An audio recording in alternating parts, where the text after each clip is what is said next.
Hi, friends. Mrs. Short here to read you another story about a wonderful author. And this author's name is, I bet you know, Jan Brett. Yes, exactly. And this story is called The Hat by Jan Brett. And I've read The Mitten by her, and I dedicated it to a teacher in her classroom. And I'm going to do the same thing because this teacher was my student. And when she found out that I was doing this, she asked me if I would read it to her students because now she's a teacher. I was her teacher in first grade, and now she's a first grade teacher asking me to read these stories so she can do some fun things with her class. And that has made me very happy. So, Miss Corwin and Miss Corwin students, hi again. Here we go. The Hat by Jan Brett. I said my dedication, and now Jan Brett dedicated it to Sarah and Joshua Carty. Winter was on the way. Lisa took her woolen clothes out of the chest and carried them outside. She was hanging them up in the fresh air when a strong wind blew one of her stockings off the line.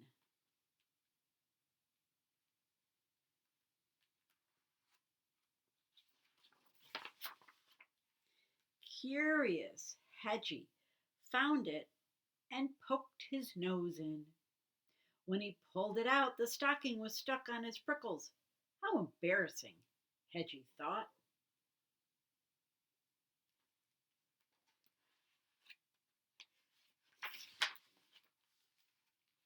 The mother hen came by with her chicks. Cackle, cackle, she clucked and laughed. What's that on your head, Hedgie?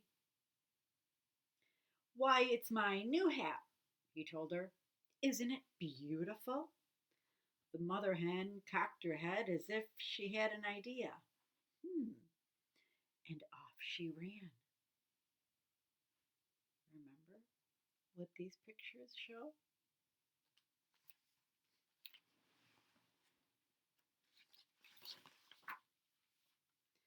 Hedgie saw the noisy gander looking down at him. Honk, honk. Ho, ho, ho, the gander laughed. Look at that. The hedgehog has flipped his gizzard. Laugh today, gander, but tomorrow when it rains, my hat will keep me nice and dry. The gander thought for a moment, and off he ran.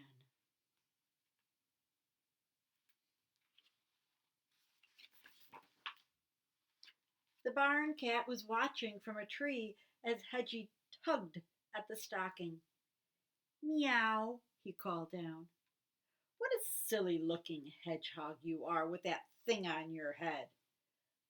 But my ears will be warm in a snowstorm. Purred the cat, and off he ran. Hmm.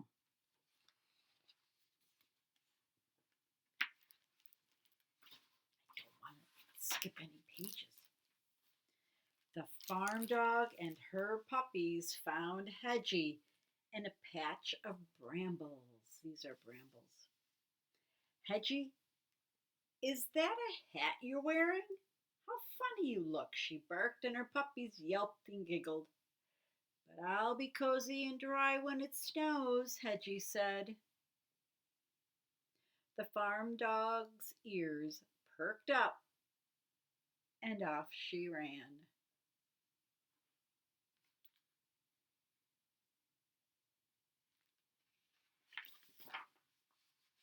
Oink, oink, the piglets squealed. What are you up to, Hedgie? Mama Pig asked. Making sure my hat doesn't fall off if an icy wind blows up. I see, said the Mama Pig. and off she ran.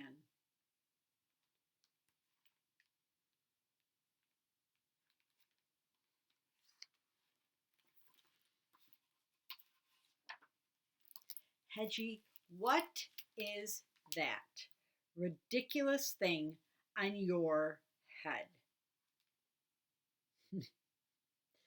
The pony snorted at Hedgie. That was the last straw. It's my hat, of course. Don't you know that everyone should wear a hat in winter when it's cold and snowy? Hedgie shouted. The pony looked startled. Hedgie was usually so friendly. And off he ran.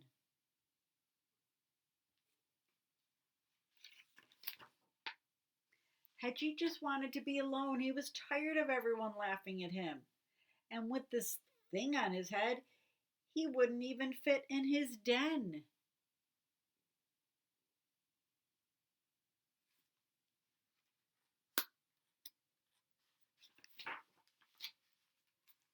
He didn't see Lisa running after him, the other stocking in her hand.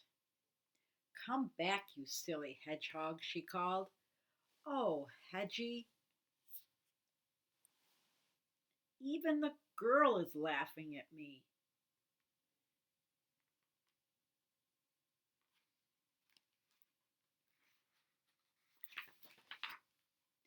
Lisa caught up and pulled her stocking off Hedgie's head. You ridiculous little hedgehog, she laughed. Don't you know that animals don't wear clothes?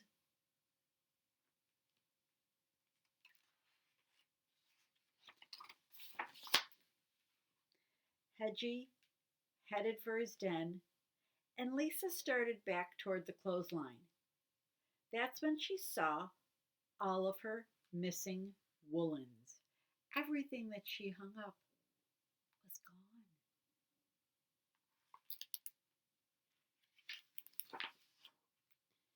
The animals had taken them, and each one was thinking, now I am wearing a magnificent hat.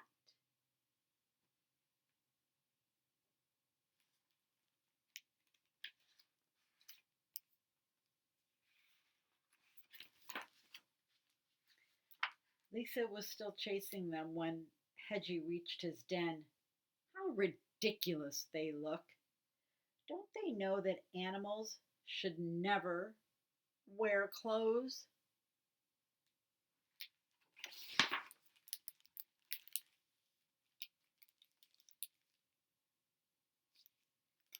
What a great story. Great story. So, Miss Corwin, I hope that was okay. And first graders, I hope you enjoyed that also. Don't worry, I have more to read.